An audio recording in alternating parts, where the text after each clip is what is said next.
What rugby team? Where's that? I can't. This is actually very in vogue at the moment. In Beatrice would have vogue. appreciated this. Okay. I actually bought it. I bought a very similar top yesterday. But you have a penis. Am I? Oh, Are we wearing the same? what you give? You just said it's like a rugby shirt. So man, But you're is it meant like to go. No, it's Harlequins? very feminine. Yeah. It's like No, Harlequins. but mine's. Oh, he's touching her. Mine's kind of brown, Yeah. but it's like they're like the little Ralph Polo Yes. teddy bear thing. Yes. So it's kind of like a man's thing with a teddy bear. So it's kind of like, oh look, he's kind of like Should I just leave? Maybe. Just, you know, Same parents, different timelines, and united by chaos. Strap on, strap in, for the not-so-Christian brothers.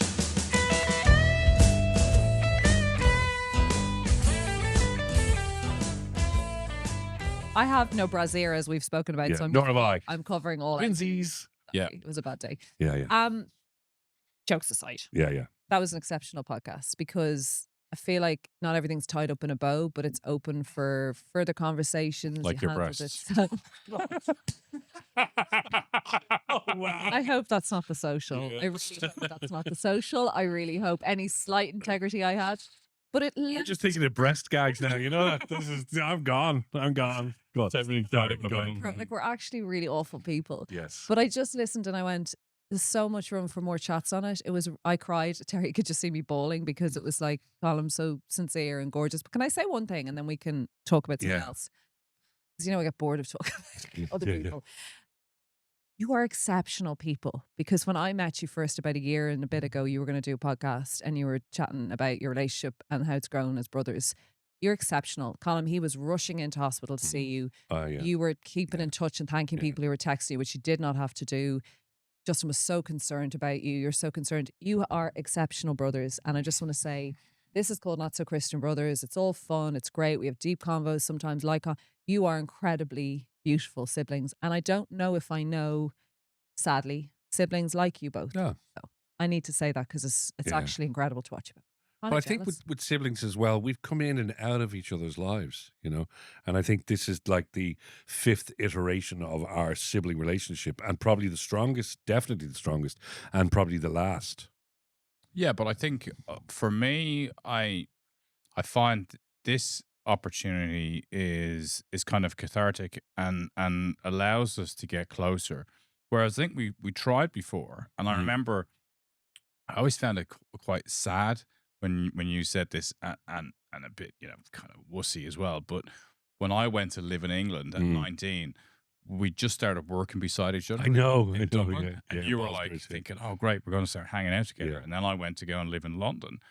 So like I actually remember you saying that and recognizing that there was a sadness from you in that, and I don't think I really understood the way to be as brothers at all. And I think we've kind of tried to find it many times, and life gets in the way, and we both had busy careers and stuff. But I think this period has been really valuable, and I think it's also valuable too because we both have kids in our lives and young adults and young men, and I think the real idea of this podcast, and back to when we spoke to you, Bex, about it, was can we create a conversation that adds value to our sons if they choose ever to listen to this in time, but also to other young men and to be frank, voices that we didn't necessarily have. I mean, I know you have this incredible relationship with our father that nobody else ever saw, and maybe you could bring that up with your therapist. Wow. Return to episode 1 of a previously named show that wasn't called Not So Christian Brothers, but we were nearly sued. Yeah. There you go. Yeah. But I do think if this show can do anything, it's just to give other men an opportunity to just think about life a little bit more. I think so. And that's what brought us I together. think, we have the time, we have the space, and we have the honesty, and we have the belief in each other. We have the respect that we can say and open up without being judged. Well, That's so like, cute. we can't be judged. I remember moving away. I am judging you, but it's okay. No, I know. I'll tell you. But in a nice, intellectual nice way, yeah. Moving away from my sister a few years ago because we live near each other, and she also said something similar. But like we were so near, and the kids were playing. Yeah. And like she didn't make a big very chilled about it, but she did say it. And only now that you've just said that, it's actually made me so upset because you're right. You lose a connection when you bring distance and things. It's Yeah. a fact, it's like romantic That's it. relationship. Yeah. You spoke about your niece's partner who was speaking to us at the afters of the funeral, so afters of a wedding, and Have you he a little was tear going down your face? yeah, I was crying there. Oh wow. Yeah, Yeah, it's just yeah. the light Yeah. might pick it up. I'm quite an emotional person. No, I know you are. I know. Well, in the last episode, I could hear you kind of Yeah. I snot. found it very emotional. You really kind of were pulled in. But you should never rob people's grief. You should never, like, I feel very strongly about grief, being the person's and owning that. And I actually get really like upset when people are like, I'm so devastated. And I was very careful. Like I did a podcast interview with Anne and I shared it. And then I was like, is this the right time? But then I was like, when is the right time? It's literally happened. People were sharing it. But I do remember thinking there was certain other people who were like, you should wait a few months. And I was like, it's not about me. It's actually such a nice time for people to revisit this because it won't be a right time in 2 years or 3 years. It was the right time for Anne. I mean, I remember sitting with her in a Chinese restaurant in Lanzarote, and we were just chatting about stuff. And I was going, "Well, would you consider doing the podcast?" And she said, "Yes." And I think I text you that night from the Chinese restaurant, going, "She's ready," because I really did want Anne to have for that legacy for her grandkids. Will be able to connect, which is an amazing thing with technology now. Her grandkids will be able to connect with their grandma. It's there forever. That's there forever. I think that's Yeah, amazing. little birdie told me episode with Anne. It was the first time I met her. I've known this man a decade, loved him a decade, friends with him. And what's interesting about people that you know is not knowing their partners. I didn't really know Anne. And he brought her in, and that could have been very awkward and strange. And I know him and I know his story. And it was the most gorgeous, honestly, 50, 60 minutes. And anyway, it's there. But yes, I was emotional because I think I was hugely emotional because I don't think you should own people's grief. And at the funeral, I was bawling and I was really aware of people seeing me and why is she crying? And she didn't even know Anne. But I was bawling for the family, for you guys, for Colm. I found the whole thing really beautiful and uplifting at the same time. But you have been incredibly working at home, fathering, coming in here, keeping the show on the road, and so incredibly selfless. And it's a side of you I would have suspected was there. But like, you're awesome. And like, that's enough being nice because I won't do that again. But you guys Honestly, the petrol expenses he put in. Grace goes to Vincent's.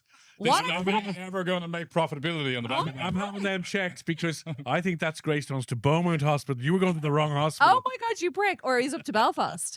Okay. I said to Beatrice that I actually saw my role principally as being the body man at the funeral because our mother sat behind you in the church, and I kind of sat down a few rows back with Beatrice and Luca, and then I saw where our mother was right behind you, and I said, I've got to go up there because she will literally rugby tackle you about 5 minutes in and hang out of you for the entire. And I knew you needed to get up and talk, so I had to sit beside our mother. And she basically rugby tackled me and rubbed me incessantly. She loves touch because I met her at the proposal and she kept touching me and I kept telling her she smelled nice and it was really intimate and I felt like I was on a date. Yeah. I don't think that's what a proposal is. She smells like Lucy Kennedy. I kept saying you smell so good and then Justin goes, she smells like Lucy. I was like, oh. No, because Lucy never believed me that Lucy wears the same perfume, and it was at the repose that I said to Mum, what do you wear? And it's Inish, and Mum went Inish, and Lucy went, oh. But Lucy took her perfume out of her bag because Holly wanted perfume when we were in the hospital. Oh yeah. Lucy was there, and Holly was going, I haven't showered for last night. Do you have anything? And Lucy's emptying out your ma's perfume. Perfect. And she sprayed it, and I was like, Fran. The spirit of Fran is upon us. Yeah. So Colm is getting therapy. Okay. I think we're going to do this, right? Mm-hmm. There's a very famous podcast out there with two women. And it's brilliant. My therapist goes to me, but like real time, Colm is getting therapy. Have you ever had therapy? Yeah, I've had therapy. I actually had it 3 times. The first time I went was soon after our nephew tragically died, maybe about 6 months later, because I basically went down a rabbit hole of abusing alcohol for about 2 or 3 months, hard liquor like whiskey, went into therapy and left after like 2 or 3 conversations, and that therapist wrote to me Oh, So they wrote me a letter. This was like in the 90s, no, early noughties. Yeah, early notice. She wrote me a big long letter about how I needed to talk about my emotions and processes and all that kind of stuff. And I remember opening that letter in my apartment in Twickenham in London and firing it in the bin. Then I went for another session, another therapist, about 3 years after Joshua, my second child, died. And that therapist, probably like 3 sessions in, told me that she couldn't continue to see me because it was too complex and I needed to find somebody else. What do you mean too complex? Were you coming on to her? were you? Because you were a bit of a player over there in London. Your DNA is all over Tuesday. This was a therapist in Ranelagh. Ranelagh or Rathgar, or I can't remember where it was. But why? Sorry, she dumped you. Yeah. You were too complex. She said That's a first. Yeah. I was too complex. Well, Are you- what was she? Was she an intern? Like, No. she obviously didn't know what she was I doing. was feeding off that. You love that you were so complex. You got dumped by a therapist. Like everyone else is just average, basic Joe getting therapy. No one gets to. You got dumped by your therapist. Yeah. How like what was so complex about you? Is it Fran?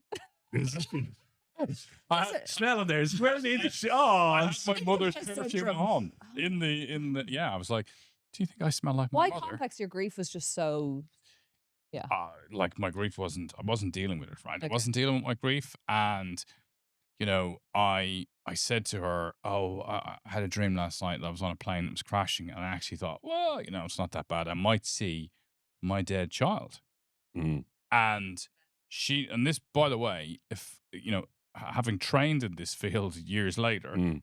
this is not what you say, but she said, "I have to stop you there because I'm not equipped to deal with this, and this is now moving into dangerous territory in terms of suicidal Wow. ideation." And I'm thinking, What did you say? You need to maybe chat to a pilot.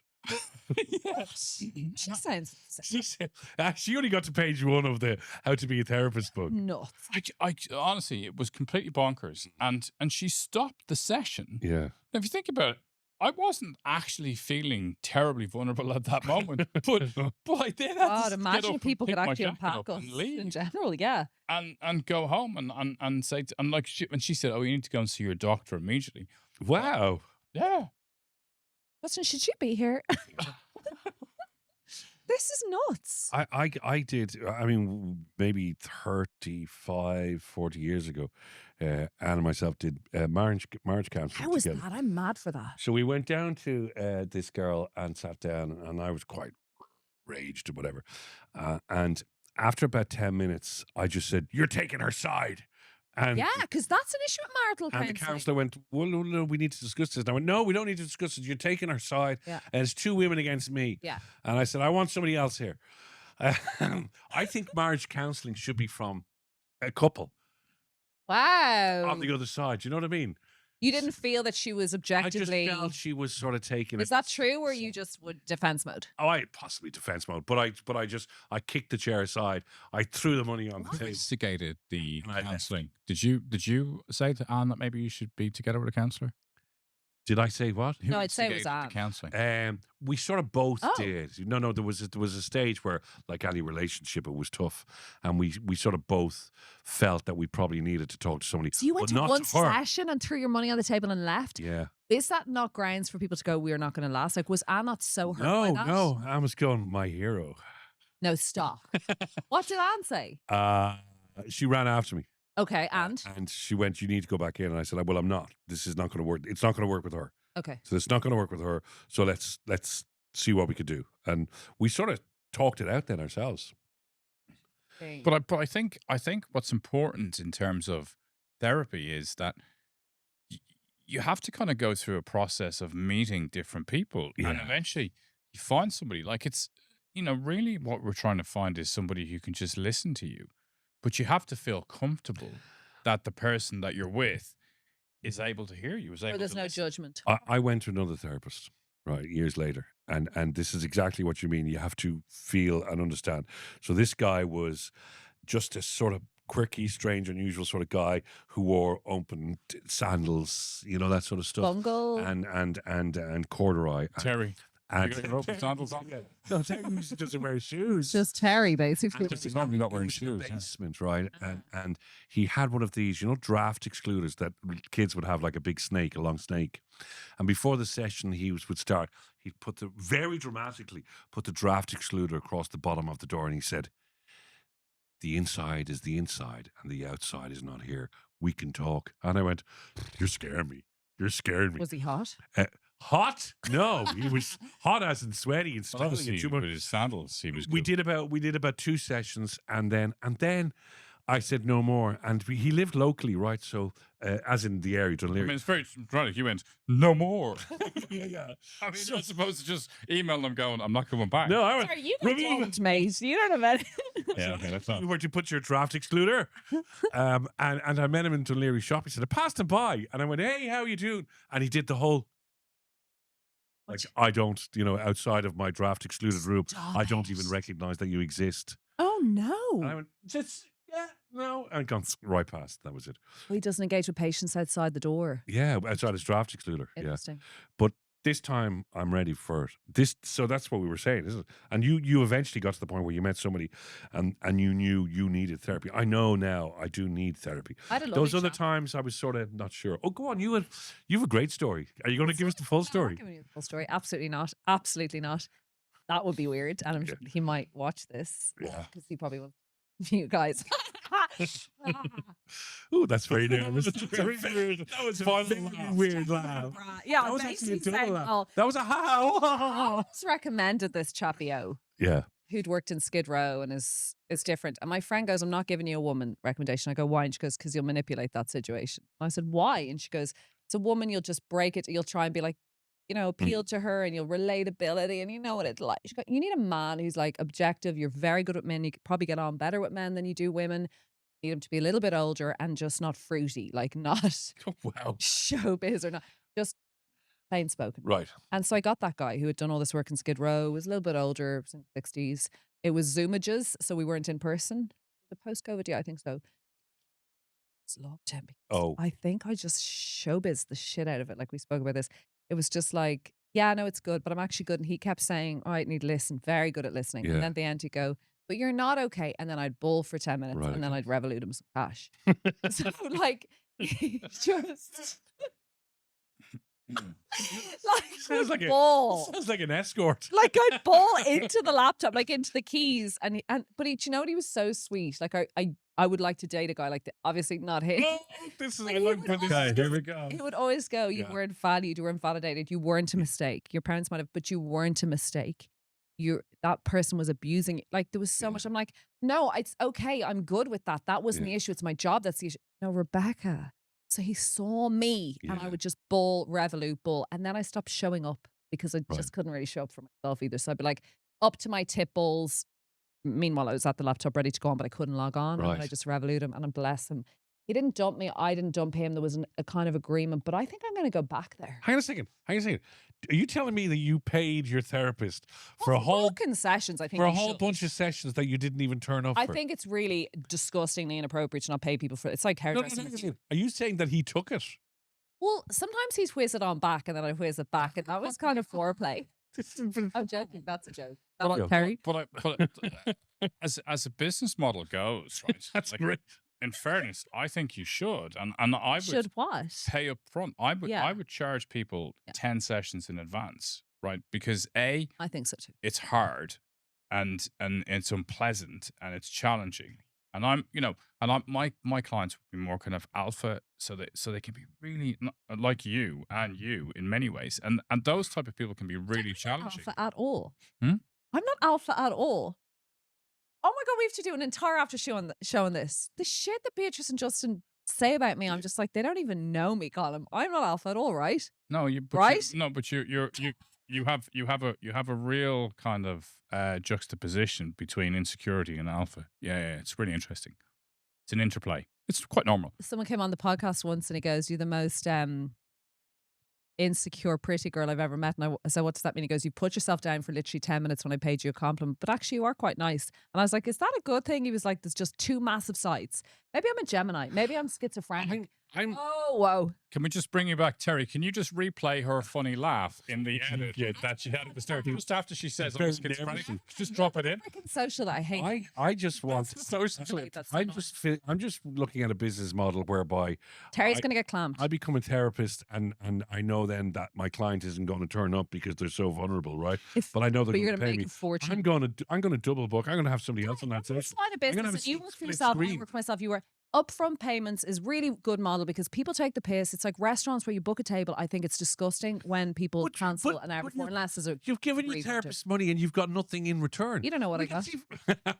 That's good. You don't know what I got. Yeah, that's Yeah. going to get you even Tax worse. don't That's know going to make you feel. If you were my therapist, I would die to film that. And in fact, I hope there's a Netflix producer. In fact, I know a chap. If you're looking for a show, I would die if you're my therapist. That is such a good reality show because literally, I would be giving you.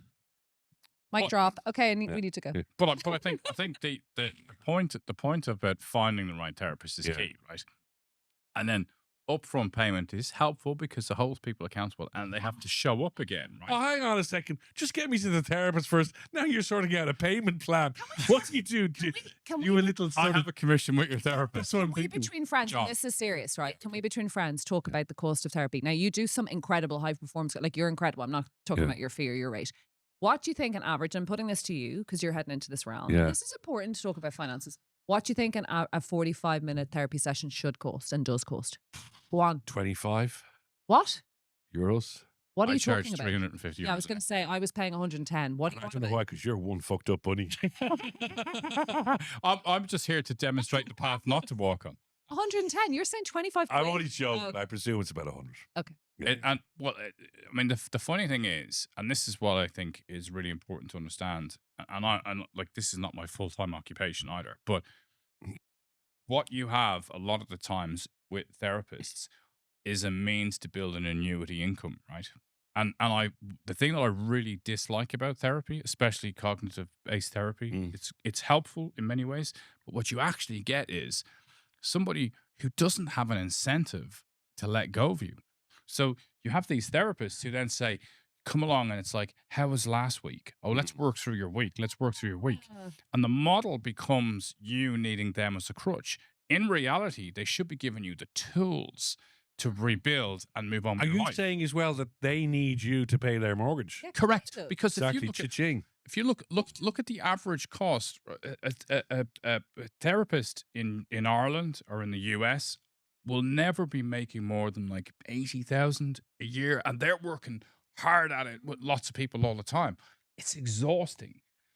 I don't know that the value is there unless you find those people who really want to do it out of their good heart, and what they should be trying to do is get you out. Yes, it's like personal you- training. It's like I'm going to bring you through this Yes. course, but then you should be able to do the weight training on your own, bitch. You're not talking yourself out of your own career. Oh, I charge a fortune, so I don't really mind if you leave soon. I saw his vehicle. P.S. By the way, you crashed it. Yeah, he Oh, did. yeah, I crashed that car like 3 days ago. That car you drive is a tank. It is, and you can. Beatrice is so little, and she popped out of it. I was like, "This is really Yeah, creepy. I feel like you're in like a movie or something." It's And ridiculous. then I said, "Oh, does Luca have to run around to just learn to drive?" She goes, "He's in the Tesla." And I went, This is a different country. Yeah. It's because you're not charging enough. See? You charge what he charges an hour, and you'll be able to drive a tank, and your kids can have a little You Tesla. can crash it. Yeah. Yeah. But can I just say, just finished up at the therapist, and the therapy works. 2,000 euros to fix my door, so my client fees are going up. You're putting it through your company, I Of course presume. he is. Yeah. So you could say one of your clients did it. That's true. They robbed your car. Did it in a moment of distress. Yes, Oh, there you grief, go. grief, And grief. So if I feel after a couple of sessions my therapist isn't really getting through, can I ask for my money back? No. Is there like a No. guarantee? You know. Ridiculous. No, but you know what I mean? Like if I buy a couch, right, and I sit in the couch because I want the couch, I want to feel comfortable in the couch. And after about 3 sessions in the couch, I'm going, this isn't as comfortable as I thought it was going to be. Harvey Normans will give me my money back. No, So if it's I'm with a therapist and I want to be comfortable with the therapist, and after the 3rd session, I'm going, he's not making me feel comfortable anymore. Why can't he be like Harvey Norman? Maybe his name is Harvey Norman. He's a dreading- hairdresser. I'm He's a dreading- I'm hairdresser, dreading the you know? Chris, It's like, like- does he do my hair the way I want it? And then you stay with him. But if he doesn't, then you need to find somebody else. I'm dreading the Christmas party because Terry has revealed he's sober currently or has been for a very long time. Congrats, kudos. Justinia here is the same. Column's heading down that journey road. I'm going to be sitting there, hammered, bagged, zooming my therapist for attention and crack. No, No. No problem. Brown, And Bravis, then laughing with mindless. yeah, Demonic. laughter. Yeah. Demonic laugh. Yeah. And that'll be the Christmas party. Yeah, and I'll bring my plus one will be my therapist. Who else? You can only be called Harvey Norman. Or the urn. Maybe you'll bring the urn of Anne. That'll be really sad. That would be very weird. I have a collection of urns at home. You do, don't you? If she's ever lonely. Yeah. What? Yeah. That's another story altogether. Okay. Okay, so that was and people should be And people should be liking, subscribing, Yeah. following, especially if anybody's touching Colm on the shoulder. Yeah. Please subscribe to the podcast.